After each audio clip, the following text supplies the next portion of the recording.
La réforme de l'État que je veux conduire, c'est donc celle du terrain, c'est celle qui part de l'usager, de sa relation quotidienne avec les agents publics qui, derrière les guichets, qu'ils soient numériques ou physiques, donnent de leur temps, donnent de l'énergie, s'engagent pour apporter un service public de qualité.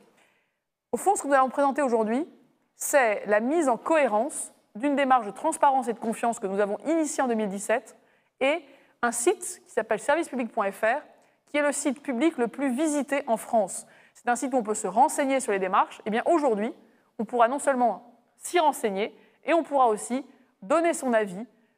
télécharger un formulaire qui est perçu comme impossible à remplir, faire savoir que telle démarche n'a pas été possible d'être menée à son terme parce qu'elle était trop compliquée, et donc d'aller chercher l'avis des Français pour nous améliorer. Les agents publics sont parfois les premières victimes de ces lourdeurs. Ils pourront aussi, du coup, faire savoir aussi les difficultés qu'ils rencontrent et répondre aux Français, non seulement sur la réponse qu'ils apportent à potentiellement des situations individuelles, mais beaucoup plus largement à la manière dont ils répondent de manière continue, quotidienne, permanente, à ces irritants, ces complexités qui remonteront. Tous les 3 mois, je réunirai personnellement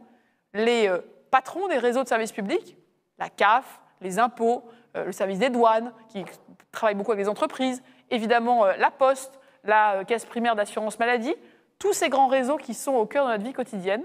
pour faire le point sur ce qui est remonté comme complexité, sur les actions qu'ils ont prises ou les actions qu'il reste à prendre. Ces réunions réuniront évidemment des représentants des usagers, des parlementaires, des représentants des élus locaux, bref, une espèce de commission du service public.